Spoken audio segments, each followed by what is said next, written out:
September 2022 मध्ये चंद्रकांत दादा यांच्यावर उपसमितीची जबाबदारी आपण दिली आणि त्यांनी देखील ऑगस्ट 22 मध्ये अधिसंख्य पदांची निर्मिती आपण केली आणि 21 सप्टेंबर 2022 रोजी शासन निर्णय करून त्यामध्ये देखील त्याची अंमलबजावणी केली। त्यावेळी देखील ते सोपं नव्हतं। जवळपास 5000 लोक, 5000 तरुण ज्यांचं सिलेक्शन झालं होतं परंतु त्यांना अपॉइंटमेंट मिळाली नव्हती, ते देखील आपल्या सरकारने त्यांना अपॉइंटमेंट दिली।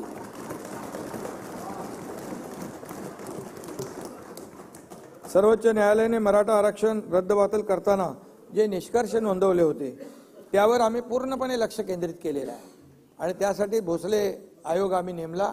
भोसले आयोगाने, जस्टिस भोसले आयोगाने त्याच्यावर पूर्ण अभ्यास केला आणि ज्या काही त्रुटी आहेत त्या पूर्णपणे, त्याच्या ज्या काही ऑब्झर्वेशन नोंदलेले आहेत त्या सगळ्याची पूर्ण बारीक सारीक माहिती आपण घेतली आणि त्यामुळे राज्य मागासवर्ग आयोगाचे गठन करून मराठा समाजाचे मागासलेपण सिद्ध करण्यासाठी फेर सर्वेक्षण करून एम्पिरिकल डेटा संकलित करण्याचा निर्णय आपण घेतला। खरं तर हे सगळं आता कोणी करायला पाहिजे होतं, काय कोणी केलं नाही याच्यात मी जात नाही, कारण आज आपला आचारसंहिता आपण घालून घेतली आहे। पत्राचं आहे ना, ते चालू आहे ना, पत्राचं उत्तर आहे आणि म्हणून ते चालू आहे ना, तुम्हाला देतो।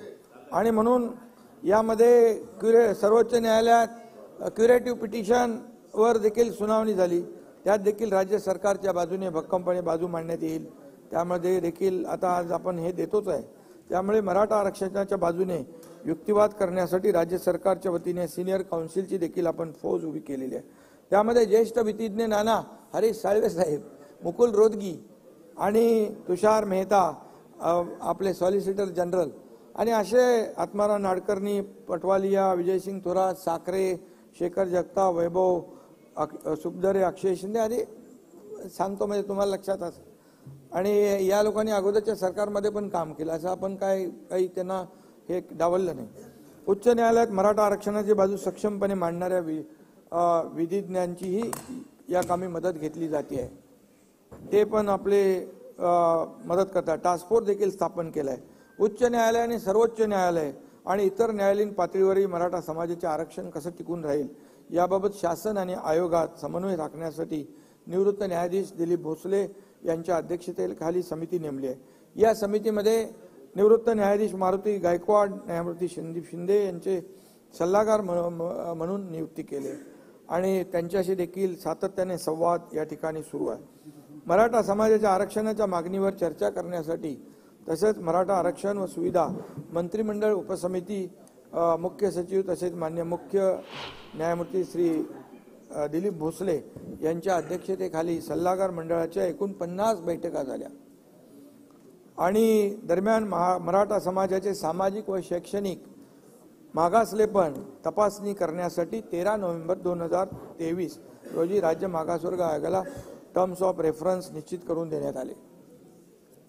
राज्य मागासवर्ग आयोगास तातडीने 367 कोटी रुपये उपलब्ध करून देण्यात आले। आयोगाच्या पुण्यातील कार्यालयात देखील वाढीव जागा पाहिजे होती, ती दिली। आवश्यक ती सगळी साधन सामग्री, संसाधनं त्याला उपलब्ध करून दिली।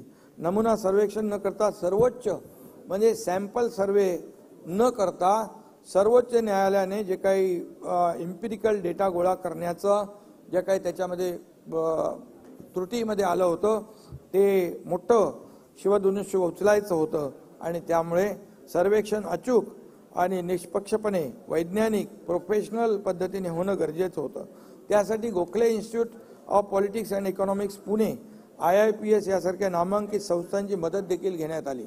विजयराव यांनी यासाठी स्वतंत्र संगणक प्रणाली विकसित केली, प्रश्नावली तयार करण्यात आली, सर्व महसूल यंत्रणा यासाठी तयार ठेवण्यात आली। सर्व जिल्हाधिकारी, पालिका आयुक्त यांना नोडल अधिकारी म्हणून नेमलं गेलं। त्यांच्या वारंवार बैठका घेतल्या, VC घेतल्या। जवळपास 3 ते 3.5 लाख प्रगणक नेमण्यात आले। त्यांचं मास्टर ट्रेनिंग झालं।